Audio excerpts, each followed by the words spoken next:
Good evening, ladies and gentlemen. Welcome back to the 19th hole. We are live on In Between Media. You should like this video, subscribe to the whole damn channel, and jingle that bell for notifications. We have reached the best event of the season, in my opinion. It's a very biased opinion, but shout out NorCal. We got the Pebble Beach National Pro-Am. I love this tournament. My dad took me to this tournament when I was a kid. I got to see Tiger and Phil and VJ and all these guys play Spyglass and Pebble Beach and even Poppy Hill. I'm that old. We're hitting the 2025 Pebble Beach Pro-Am right here, right now. We have a special guest filling in for Connor Coughlin. I'm still here. We're hitting it right now.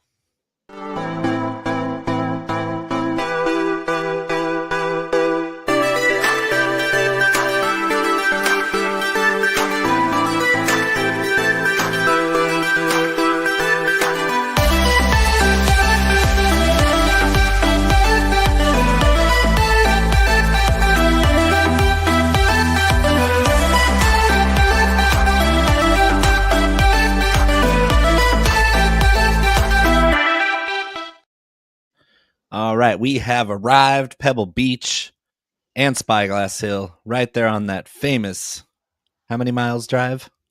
14-mile drive, 19-mile drive. It's a beautiful drive. Monterey Peninsula, right there in the Central California coast, NorCal, actually. Central California is more like San Luis Obispo. NorCal coast, it's cold, it's windy, it's wet, it's Pebble Beach, it's legendary. And I would like to welcome to the show for the first time at RTG Podcast DFS, Michael Kosiek, Mike Kosiek. This guy knows some golf. He's from RTG, which stands for Reading That Green. Reading the Green. Let's go. How are you doing, Mike? Cheers, Bo. Thank you for having me. I am pumped to be a part of this. Yeah. Yeah, we get into the habit the last 3-4 years doing the show of winning people money betting on golf, and I think that you have a lot to say about the matter because I mean you guys are over there at RTG are grading how we all do on our predictions. That is a concept, isn't it? As I recall, Connor and I were both pretty damn good last year as each individually. And then as well as a show, like if more people watch this show, you'd be a lot more thousandaires out there, I believe, because we're absolutely killing it. We've been here the whole time, Mike. You have. And that's what I love about what we're doing at Reading the Green is like, I know that.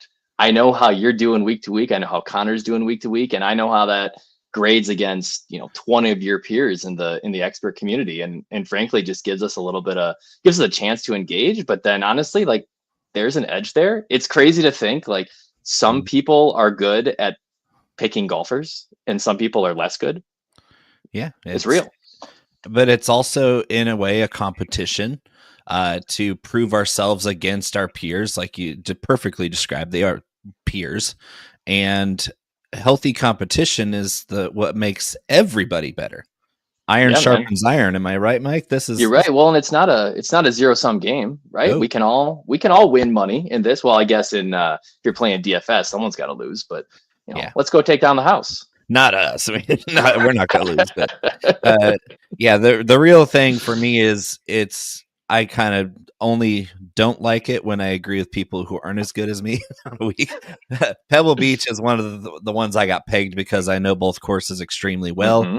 We're going to cover the news in the world of golf. We're going to cover the golf courses, just 2 golf courses this week. And we're going to twirl the clubs and bet on some golfers ourselves. We're going to get plenty of input from you because I'm extremely interested to see how many times you agree with me. Just so I can be either scared or delightfully surprised. You got it.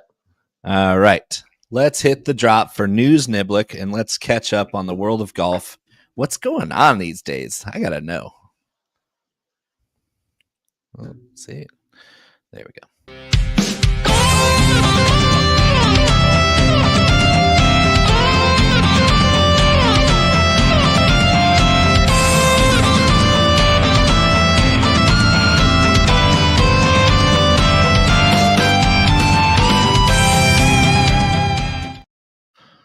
All right. So the news, Niblick, we're going to cover last week. Last week was the the Farmers Insurance Open at Torrey Pines, gorgeous Torrey Pines down there by San Diego. I think obviously Harris English with the win coming out of left field, 110-1 in some books. Didn't have him on my radar. In fact, when I ran my model, he only was in the top 30 in 2 stats out of 10. But I also didn't foresee the weather to be as extreme as it was at Torrey Pines, especially on the second round Thursday, because the tournament was off by a day. Crazy winds. They had to delay the tournament because of high winds where the balls were oscillating and rolling off the greens without influence from the golfers themselves. Ludwig Oberg, it was the first round leader with a 63 at the North Course, absolutely scorching hot. And then he succumbed to the real winner last week, which was influenza. Influenza ripped through the PGA Tour. A lot of them apparently they're just having makeout sessions after each tournament practice round. Pro-Am, maybe they caught it from one of the amateurs, the celebrities or bankers that they're playing with during the week. But everybody got the flu. And this stuff happens. Yeah, Ludwig, to his credit, gutted it out. Quite literally, he gutted it all over the golf course. The poor guy. Like, most of the guys just WD'd because they were either playing terrible or they couldn't even walk. Ludwig didn't look much better, but at least he finished 72 holes. Ended up going 15 over the last 3 days of the tournament. It's not great, especially with everybody who was high on him, especially after the first round. So Harris English and influenza, great job on winning the Farmers Insurance Open. We're moving on. What do you think of Harris English grinding out a tough performance? How many golf tournaments has Harris won in his career? Fifth one, was it? That was his 5th win. Harris English has won 5 times on the PGA Tour. That's impressive. That's impressive. He's had a good career, and he's been hurt. He's battled demons. He's battled swing changes. He was nearly speechless holding his daughter on the 18th green. Yeah, I wouldn't call myself a huge Harris English fan, but like the more you dug into it, you're like, he's got a 35 years old, 5-time PGA Tour winner, Ryder Cupper. He deserved this. And I know the Farmers isn't what it used to be, but he deserved this win, and he did it on a tough golf course, tough conditions. So hats off. Yeah, and I think that if I had filtered for tougher scoring conditions with wind, he would have been higher up, because that is kind of his MO, is playing well when the conditions are tougher. That's exactly right. It's funny. I know you play the RTG Listener League, which I did take down this week, and I looked at my lineup, and I Wednesday starts are weird. I built all my lineups on Tuesday night at like 11:30 p.m. and I look at my lineup in the RTG League, on Friday or Saturday, and I'm texting Kyle, one of our co-hosts, and I said, dude, I literally have no idea why I played Harris English this week. He's not anywhere near the top of our model. I said, I think I might have run like a midnight lineup. I only had 7,100 left. I couldn't tell you how I came up with that, but you're right. If you just peel the covers back a little bit, it totally makes sense. A very deserving champion. Yeah, even though that was his first win since the COVID year. Still props to him. That's a tough, like the South Course was playing tough. The North Course was playing tough on the second round. Yeah. Tip your cap to him.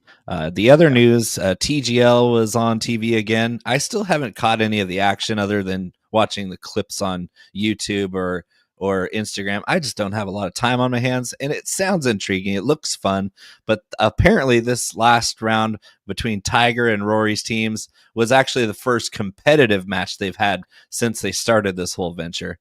This is true. I did watch it because I was on a plane back from lovely Salt Lake City doing some skiing up there, and I just happened to be flying during TGL time, so got to actually sit and watch it. I don't know how you West Coaster, like that's got to start at like 3:30 in the afternoon. It does, and I'm at work until 5:30 in the afternoon. So it's just for me, it doesn't make sense, and I can do my best to catch up with what's going on, so I don't sound like a total idiot on the show. But we're already here, so yeah. Well, but I'll be honest though, you're right. It was the first competitive match. It went to overtime, which I have thoughts on. I am not buying Rory's lip service around this is Tiger as intense as it possibly, like, come on. We don't need that. We don't need it. I'm still high on it. I do find the production to run a little long. I'd love to see a fewer holes But when they did the OT shootout, the chip off, I was like, whoa, a little head-to-head stat skills action would be pretty sweet. Like, what if we threw a 9-box up on the simulator and who could hit it low left, low right, high left? You could do you could do some fun stuff instead of trying to play real golf. So there's something there. What I did like about the whole idea from the beginning, even though I haven't caught live action, is the betting on the on-course betting aspect is thriving. Like these guys on TV, the PGA Tour events, obviously they're playing for lots and lots of money. They have endorsements that cover a lot of their expenses. A lot of them even have subscriptions to NetJets. They're doing so well, but it's kind of stiff. It's like you're not relating to the player as a person very much, because it's like they're 10 times better than your club pro that's a plus handicap golfer. And so you just can't relate to anything unless they skull a bunker shot. And you're like, oh yeah, I've done that before. Or if they like randomly shank one into the woods, you're like, they're still going to recover and save bogey. I wouldn't do that. But in the TGL, what I've found is that they're pressing bets. They're putting the pressure on them.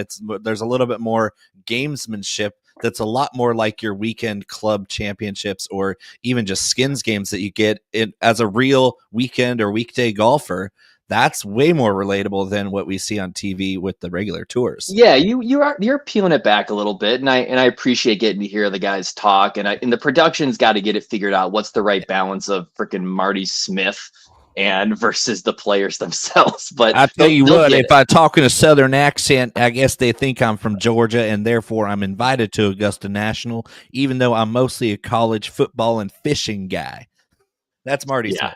Exactly. You nailed it. What are you even doing there, bro? Like, I get you're a good-looking Southern gentleman, but that's about it. Yeah. Well, I will continue to tune in. I do not think it is the solution for whatever the PGA Tour needs to figure out. No, but I will continue to tune in. All right. Fair enough. I might catch my first live action if I ever get a Tuesday or Monday night off. We're standing by for that. I'm not holding my breath. And finally, Scottie Ravioli himself is ready for Pebble Beach. Yeah. First tournament of the year. It's probably the first time he's played a competitive round of golf since the Tour Championship. He's going off at crazy odds, which we'll cover later, but I did dive in and figured out exactly how he stabbed his own hand and needed surgery to fix his stabbed hand. He apparently was trying to cut raviolis with a wine glass and to make a perfect circle, when really you could do that by hand or with a fork to crimp them. But he probably saw somebody in his family circle on Christmas like, I saw them make raviolis perfectly round with wine glasses. And of course he does that. The glass shatters, the shard goes straight through his hand, and therefore you have a bleeder. And it probably cut a bunch of ligaments and muscles in his hand, which means you got to get surgery and stitches and all that fun stuff. And it's no wonder Scottie Scheffler hasn't been ready for the season yet, but he's back. Scottie Ravioli is back. What do you think, Mike? I mean, I'm going through the list of implements in my kitchen that I would use to cut ravioli. Literally not on the list is a stemmed wine glass. Stemless, maybe stemless, but definitely not a stemmed wine glass. Even stemmed wine glass, it's prone to breaking if you put too much pressure on it. Yeah. So yeah. Good for you, Scotty. Rory, of course, was dogging him on the press conference today, saying that I think he can afford a personal chef to make ravioli for him. Yeah, he's I don't know. Yeah, it was Christmas. We always want to jump in and help out on Christmas. But golf is better with Scotty in the mix. Yeah. If he was on a team sport, his next contract would be written in no ravioli. No cooking at all. You're not allowed near any sharp surfaces. All right. Let's move on. We're going to hit the drop for Caddie Notes. That's where we're going to go over the 2 golf courses that are being played at the Pebble Beach Pro-Am this year. Are you ready, Mike? I'm ready. Let's do it. Let's hit it.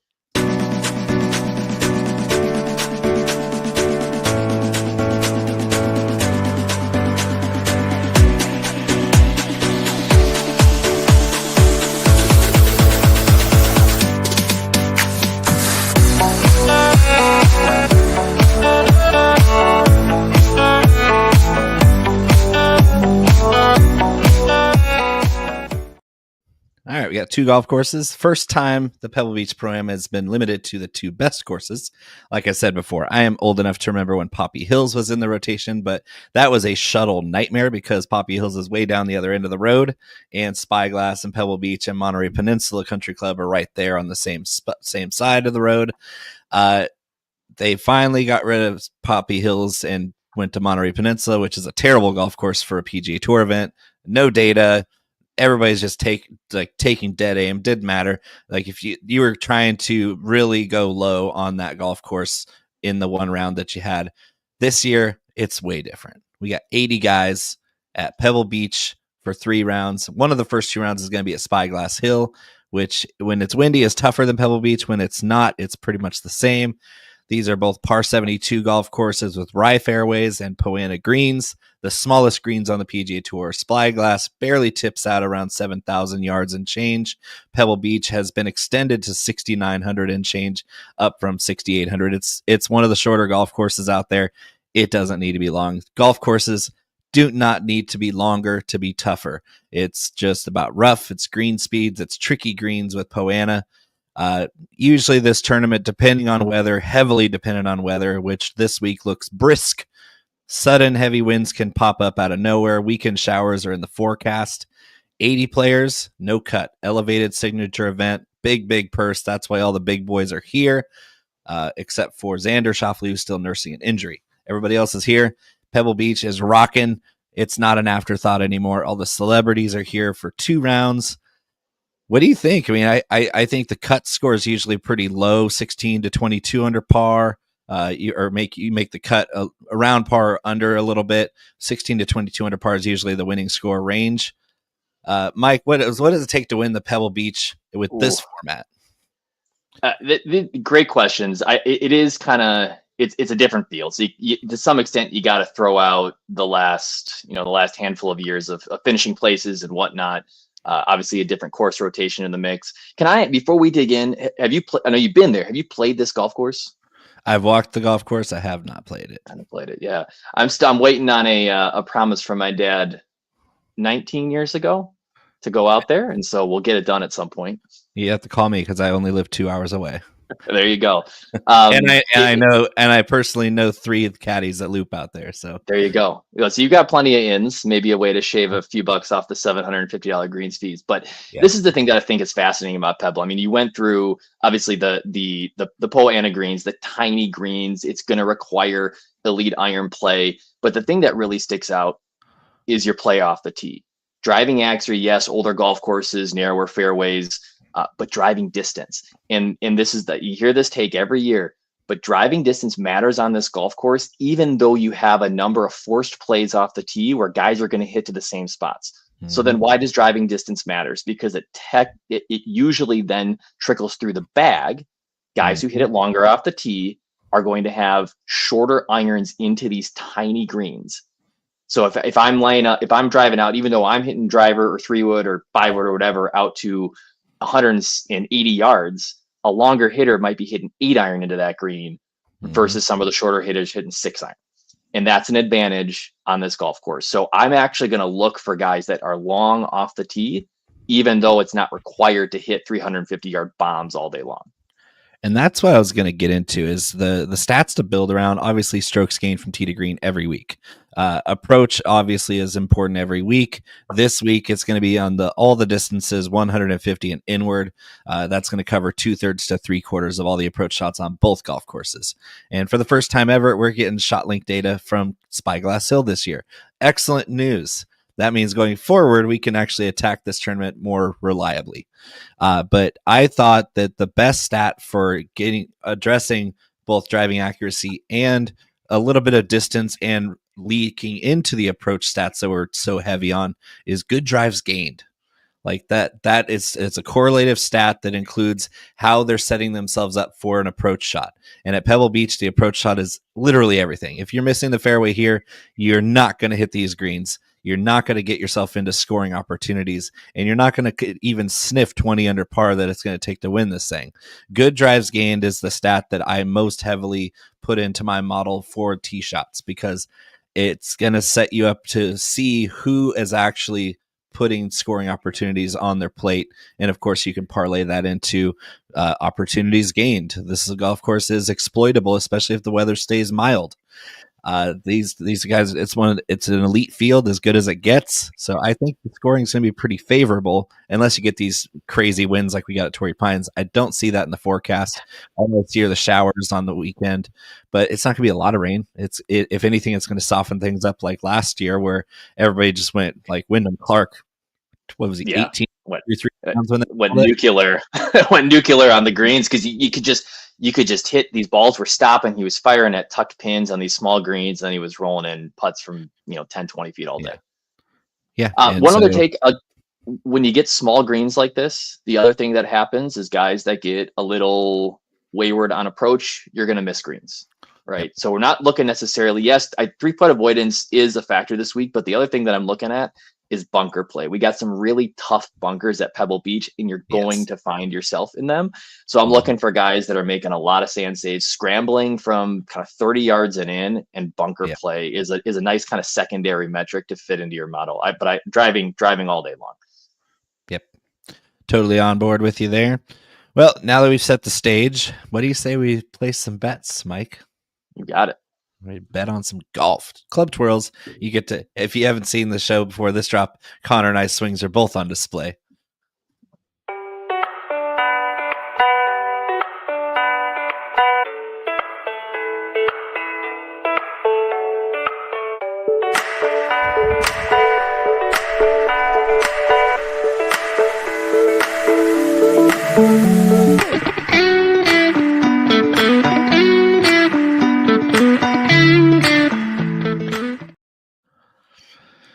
All right. DraftKings Sportsbook is where we pulled our odds. This guy, I keep seeing his name everywhere. Scottie Scheffler. He's from Texas. Plus 400 seems awful short, but I mean, if you're winning 25% of the tournaments, shouldn't you have a 20% win equity on the board? Weighing in right off the bat, how are we treating Scottie Scheffler? First tournament in a long time. He really hasn't played a lot of golf because of his hand surgery. And he's obviously going off at a huge favorite, and pushing everybody else down deeper. Are you doing the live bet thing? Or are you going to say, thanks for the free juice on the other guys, I'm going to take somebody else at better odds? I love betting Scottie live after a bogey, in the first couple of holes. It's a great way to get some value. So much money doing that last year. It's a great way to get some value. I am betting Scottie like he never took any time off. The dude, you fire up. This is another thing I like to do, is I fire up the old data golf profile on Scottie Scheffler. 1, 2, 3, 4, 5, 6, 7, 8, 9, 10 wins in his last 25 starts. It's absolutely insane. That's better than 25% by my math. It definitely is. And there is zero reason to be off him. And I will say, if you flip over to the DFS side, which is where I do most of my work, 11.9 is far too cheap for Scottie Scheffler, even in a quote unquote elite signature event field. So I'm playing him all day long in DFS, despite there not being a cut. But on the betting side, I would say, let's wait a couple of holes and let those odds drop. Maybe I could get 500 or 600, maybe. Right. Yeah, and that's the thing. Scottie Scheffler, not only is he the best golfer on the planet, but he's also on a golf course, Pebble Beach, and Spyglass for that matter, that fits his game like an absolute glove. We're talking, we're looking for guys that can hit fairways and stick it close on small greens. Proximity on approach is huge, short game recovery, and timely putting on Poana greens. I'm looking at Scottie Scheffler and all the stats. 1, 1, 3, 2, 1, 5. He's across the board the best golfer at these types of golf courses. And so why would you be off of the guy that it's like, if you're design a golfer that would dominate at Pebble Beach, you'd probably come up with something close to Scottie Scheffler. Honestly, minus 110, top 5, minus 110 ain't that bad either. That's pretty much even money as far as the books go. So yeah, that's smart betting. You can even ladder those, like I like to do with certain. If I like a number on an outright card, I'm going to ladder them all the way down to top 20, top 40 for certain guys. just because if they hit in exponential fashion for your bankroll. And that's really what we're looking for. We're looking for big splashes in betting on golf because the odds are just simply longer. It's not like you're betting minus 120 on a money line for a favorite. You're getting actual positive odds even on the best guy in the world on a great golf course. So yeah, you should definitely bet on Scottie in some fashion. But if you're not, we have Justin Thomas down here. We have pretty much everybody except for Xander Schauffele. Is there anybody else in kind of like 25 or shorter that you're interested in this week, Mike? Great question. I'm eyeing a little comeback play on Ludwig here. I know we're going to get him. We're going to see him at 18-1. On the DFS side, he is coming in at $9,900. So I'm going to sub 10K Ludwig. The guy was playing incredible. He played an excellent round at North Course. He's been playing great golf up until that point. He got the flu. He was throwing up on the golf course. If I can get a tiny ownership break on him, which I don't know is going to happen on the DFS side, he might come in second highest owned. But betting wise, 18-1, I like Ludwig just bouncing back and doing what he does, which is hit the ball long and straight and scoring. I just want to make sure that he got enough fluids to rehydrate after last. He's a professional athlete. Yeah. He's probably on an IV drip right now as we speak. Just getting replenished. I'm keen on Justin Thomas. He's got a lot of great track record here at Pebble Beach. I think this is a huge turnaround season opportunity for JT. It's another golf course that's paired up with his style of play extremely well. It's bared out in the results. So JT at plus 1,400, plus 275 top 5, plus 130 top 10. Those are all amazing numbers where the guy's pretty much top 10 every year here. So I'm going to be all over Justin Thomas. And of course, Mr. Pebble Beach himself, Patrick Cantlay. Huge splits between putting on Poa annua and every other surface for Patrick Cantlay. This guy's a West Coast specialist. If you got Poa annua greens, Patrick Cantlay is going to be rolling it. And another great iron player on shorter courses. He does tend to fade on the longer golf courses, which is why I was kind of off him a little bit last week, because Torrey Pines is a beast. Patrick Cantlay, I think, can get back into a groove with a familiar course where this is the guy who has been here 15 years in a row without missing a cut, and with no cut this year, it's going to keep going. Patrick Cantlay at 20-1 now, as of right now. I just checked it, 20-1 for Patrick Cantlay at Pebble Beach, which means you get plus 160 for a top 10. Seems good. 80-person field. He doesn't have to do that much work in order to beat 70 other guys. Especially with how he's played this golf course through a decade and a half. All right, let's move on to our mid-range here. I have a few deeper ones. Do you have anybody kind of in that 30, 40, 50 range? Taking a look, we're going to gloss over Sung Jae here. Maybe we can come back to him. I've seen a lot of takes on Jason Day. If I go back on the RTG side, we're looking at about 40% of the content creators the experts that we follow are on Jason Day so far from a DFS perspective. He's obviously having a very good early season here. He was, won't give him credit for his T40 at the Century, but third at the American Express, faded a little bit on the weekend at Farmers, but killed me. Yeah, I know, but incredible course history at Pebble. 4th, 11th, 5th, 2nd, 4th, 7th, 24th, 6th. So top 5, top 10 lock, but can't win it. What's going on with J Day not winning here? He's done everything but. J Day hasn't done a lot of winning regardless in the last handful of years here. I got to go back to the Byron Nelson 2023, the last time he was hoisting a trophy. So, I love Day from a DFS play this week. If we're seeing him clock in 6% owned projected, that's a sneaky play for Jason Day. That's what they call leverage in the business. Yes. Yeah. Which is like him, and everybody's talking about him.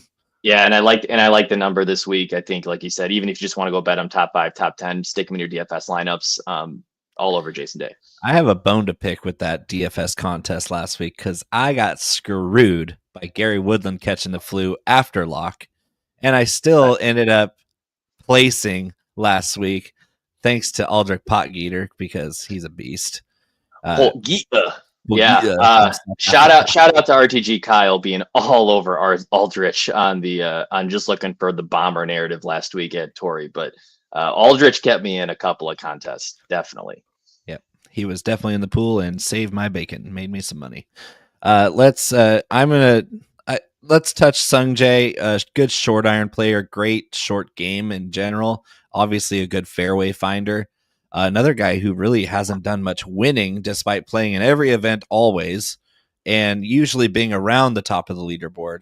Sungjae is a great DFS play in my opinion, but I am not touching him with a 20-foot pole in betting. I think that is right. Certainly not outright. Like you said, I'll borrow a no laying uptake here. Their recap of the Farmers, just uninspired golf on the weekend from Sungjae. Zero interest to win that golf tournament. No. But he is a guy he's cashing checks every week. He's cashing checks. 18th in the field in accuracy, driving accuracy, 29th in the field in approach, 4th in total strokes gained, strong POA stat profile, which actually kind of surprises me a little bit. But we know that Sungjae plays his best golf early in the season, and right now RTG model, which is a ranking of the consensus of our follows, has Sungjae at the top of the power index on Tuesday night. Wow. Yeah, he's number 6 in my model, which is very solid. 25 to 1, way too short for me to bet him, but he will be in the DFS pool. Out, absolutely. I have two guys here at the very top of both in the top 10. First one I'm going to cover is the Irishman Shane Lowry. How in the world is this guy 60 to 1 this week? He's still that deep. He's not getting any steam. And we're talking about a guy who, if the weather does turn to shit, this guy's going to skyrocket to the top of the leaderboard. Yeah, another. I mean, certainly playing great golf. Missed the cut at the Farmers. I'm going to forgive missed cuts at the Farmers because when the weather gets sideways, he got screwed on Thursday. Absolutely, but he has not finished outside worldwide. Has not finished outside the top 13 DP World Tour or PGA Tour, going back into the FedEx Cup playoffs. Been playing great golf, and when I started the profile breakdown, I want long, straight drivers of the golf ball, and that is Shane Lowry's game. Plays well in tough weather. I think you're spot on with 60 to 1 there. Yeah, so he's top 10 in 6 of my stats that I'm pulling. Top 5 in proximity on the largest bucket, 5 in opportunities gained, 5 on strokes gained par 5, which on a par 72 course is important. 7th on approach and 7th from tee to green. All of his stats are top 40 or better, so average at worst in every stat, and Shane Lowry is 60 to 1 outright. Yes, sir, I will take those odds, and I will double down at 65 to 1 with the winner 2 weeks ago, Nick Taylor. Oh, Canada. How is he 65 to 1? This dude's playing out of his mind. Gross. Do I need to refresh my board here? I got 75 to 1 on Nick Taylor. That's even better. That's even grosser. I mean, you want to talk about a guy that has owned, he's got the W here, but 39th, 14th, 20th, and 71st his last 4 times out, but never playing golf as good as he's playing right now. 12th out, finishing at the American Express, wins in the Sony Open. The dude's an absolute dog. Short course specialist. Yeah, it's a great time to play Nick Taylor this week again. Like, are we getting 75 to 1 right now? Yeah, 0 surprises if Nick Taylor wins this week. Mm-hmm. I'm there with you. Yeah, so thank you, Scottie Scheffler, for being in this field to give all sorts of extra money to us who are degenerates going after these great red hot golfers playing out of their minds when we really don't know what Scottie's going to look like. We think he's going to be fine, but I love this extra little juice that we get from these longer shots even in a smaller field. It's excellent. I jumped down quite a ways. Do you have any more that are shorter than 100 to 1? The RTG followers are going to kill me for this, but if you listen to the show, you know that I like Tom Hoagie just about every week. Pebble Beach especially. Tom Hoge is a past champion of this event. Mhm. He finished 29th, 45th, 8th his 3 events out this year, 6th last year at Pebble Beach, 12th in 2021 before going on to win it in 2022. Second in the field in weighted strokes gained approach. We know Tommy can get dialed with his irons.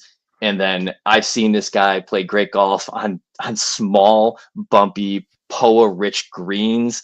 If you can get out in the morning on Pebble and get a couple of rounds in there before the POA gets real crazy, Tommy's going to be in the mix. He's playing too good this week to be 7,300 in DFS and 80 to 1 in the book. Yeah, I mean, Tom Hoge, if you're going to play Tom Hoge ever, which I usually don't, it's going to be at Pebble Beach. Or at what's the one on the East Coast, not Quail Hollow, but the Sedgefield. Sure, there you go.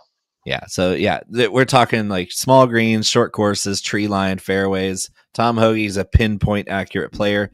He's got no short game to speak of. That worries me, which is baked into his odds, basically. On DFS, 7,300, absolutely appropriate.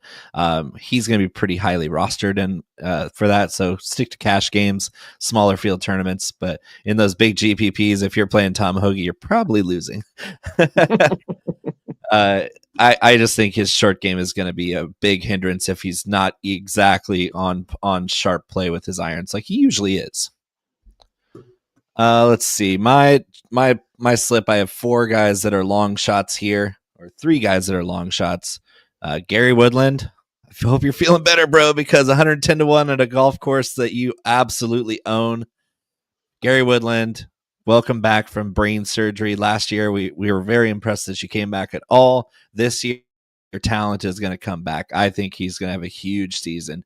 And we might not see triple-digit odds on Gary Woodland ever again because he's too talented and he owns the West Coast swing throughout his career. I'm going to take all that to the bank.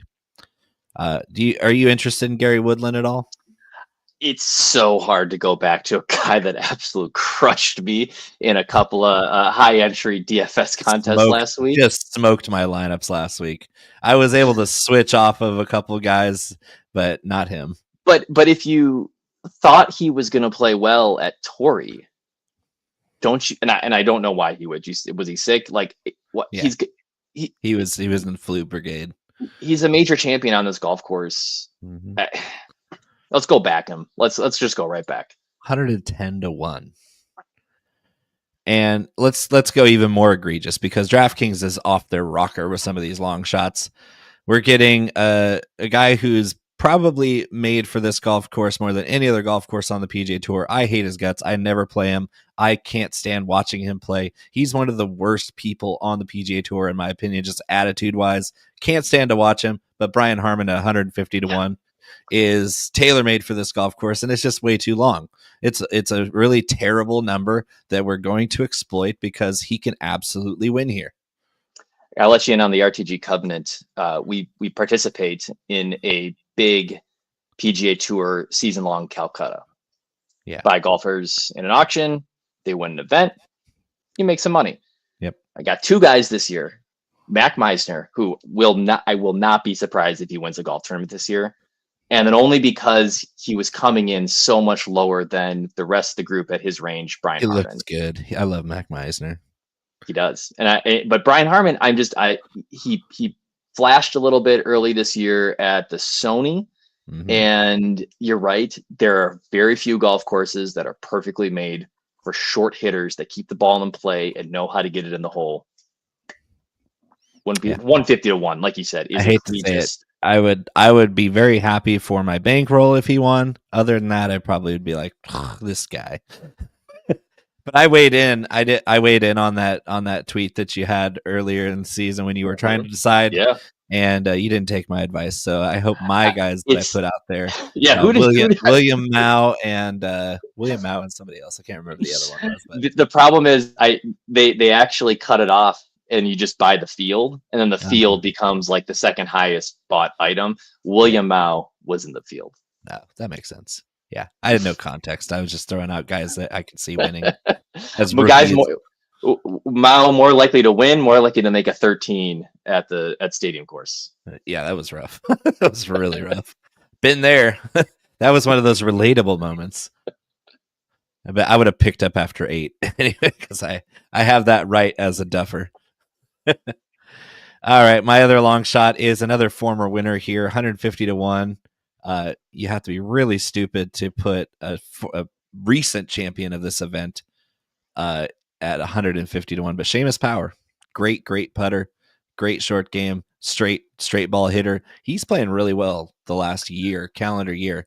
What's going with Seamus Power? Are we taking crazy pills? Is he not playing the best golf of his life right now? Because it certainly appears like he is. It's really interesting because there's in the first couple of events this year, we got this little bump on Seamus Power, but he was cut at the Sony. Yep. And that was his only other start this year. Withdrew from the RSM, and then had a nice little fall. 11th, cut at the Shriners. 13th, 23rd. He was playing good golf. I'm not sure what's going on in the last. Really played poorly in Hawaii. But I agree with you. You can get in Seamus Power, past champion, 200 to 1. Yeah. Top 10 in putting, number 2 in the 125 to 150 bucket on approach, number 3 on par 5 scoring with my filters on. That's number 12 in my model for 150 to 1. Those when you handicap these events like I do, is before I even look at the official lines that I'm going to be betting on, I handicap the field. It's super easy to handicap an 80-man field, by the way, because what does it take, 10 minutes to put odds on next to every golfer with no cut? And wherever there's discrepancies in my favor is where I dive in a little deeper. And Seamus Power was one that was like, oh, he's number 12 in my model, and he's as far as odds goes, he's in the bottom quarter of the longest shots in this field. So I'm going to throw a couple bucks on him. And the top 20 number is spectacular. I think it's 5 plus 550 on a top 20. I'm going to take a dive at that. Do you think DK Sportsbook is giving me better numbers, encouraging me to drive down to the Iowa border, it's the based here in Minneapolis, a non-betting state, to convince me to go get Seamus at 200 instead of 150? Absolutely, especially with the top 20 probably going to plus 700. 11. How long is that? How long is that drive for you? It's only got to be about 2 hours. It's worth it. See, I'm 2 hours from South Lake Tahoe because in California, another non-betting state. Thanks, Gavin. You're an idiot. It's frowned upon to legally bet on sports, even though with the VPN anything is possible. Is I can make the nice 2-hour mountain drive to South Lake Tahoe, gorgeous, and I can be on the California side and play DFS and just walk across the street and bet on it with the other app. So it's a perfect little weekend getaway. And Seamus Power now at 200 to 1, 11 to 1 top 20. That's a quarter of the field. He's got to beat 3/4 of the field to top 20. That's anyone can do that. Yeah, especially a guy who won here before. All right. So anybody deeper that you're going to be looking at a little bit, like you've done dumber shit with $5? Yes. No, thank you. Because below that, Hadwin, Pavone, Knapp, Van Rooyen, Brendan Todd. I mean, again, the top. Any of those guys, though, that's the thing about a signature event. Any guy in this field being in the mix at the end of the day, they can win. Mm-hmm. And so it is fun. It's really fun in these events to go sprinkle in that 150 plus range because every guy here is capable of winning. That's why they're in these events. It's a very low risk. You can just throw in a couple bucks or $1 or 20 cents. Who gives a shit? It's just you're getting action. You're getting skin in the game at the Pebble Beach Pro-Am. Mathieu Pavone, 350 to 1 is way down there. Doug Gim, I've seen some action on Doug Gim at 170. Then you have Hadwin. You mentioned Hadwin's number 16 in my model. That's good enough. So these are all guys that you should be paying attention to, especially if you're adding them to a DFS pool. These are guys with upside that are going to cost you pennies, filling in the last spot in your lineup if you build that way. For sure. All right, who's going to win this damn thing? Give me your straight answer and give me a final score. Oh God, straight answer. I'm going to go Jason Day, and I think we can get this thing to. I think we get this thing to minus 15. I hope he wears some more dapper gear from Melbourne because that dude was looking fly on Saturday. Like fly. Sometimes it's off. This week was good. Fire. And then did you hear? Did you hear that Mr. Melbourne said it was totally off script? Yeah, personal Malbon just sends collection. him a whole bunch of stuff. So yeah, he mixed and matched his own outfits for the weekend. The Saturday Fit final round was absolute fire. That they're getting a lot of good placement on TV with that apparel. That sweater is going to be probably sold out for a while. For sure. I got to figure out where to get my hands on it. You're right. I'm going to have to pay a fortune. Yeah. eBay is going to be inflated. All right. And what'd you say the final score is going to be? I had -15. I mean, Okay. I think that's if we get some tougher conditions. I mean, what was Wyndham last year? 54 holes. He was 18. probably a little higher. He's He was 18. 18. He But shot a 60. I know. I think if we get Pebble to just toughen up one of these days, and I think the weekend might be a little windier, but also yeah, wet. but also wet. I know. Yeah, I think it's going to be Justin Thomas. Sorry, JT is going to win, and it's going to be at 19 under par. There you go. Wouldn't mind. All right. From Mike Kosiek, thank you for joining us on the 19th hole. We will definitely have you back with Connor, hopefully, because he's on assignment again. This guy's he's married. He's got a new baby. He's got all sorts of stuff. Last week, he fought through the flu too. So I heard that. I blamed him for Gary Woodland, and I blamed him for Ludwig Oberg. It was his fault. He gave everybody the flu, even though he lives in Sioux Falls, South Dakota. It's just how it goes, man. You get the flu during the show on Tuesday. I'm going to blame you for everybody going sick on Wednesday. That's just how it goes. How are you feeling, Mike? You're not going to give anybody the flu or cooties or mono this week, are you? I had it 2 weeks ago. I told you I was skiing in Salt Lake City. I'm ready to go. All right, me too. I'm feeling healthy as a bear. I'm trying to find this new drop here. All right. From Mike Kosiek, I'm Bo McBrayer. Join us next week for what do we got next week? We're going back shoot, I can't even remember. Oh, the Waste Management Phoenix Open. That little thing, the People's Open. Come on. Yeah, the People's Open. We're gonna have people blacked out drunk from ASU. Love to see it. I don't know who's gonna win next week. I never get that one right. Probably Pat Perez or somebody again. he's gonna jump off Live to come back and win the Waste Management again. All right, join us next week. Here it is.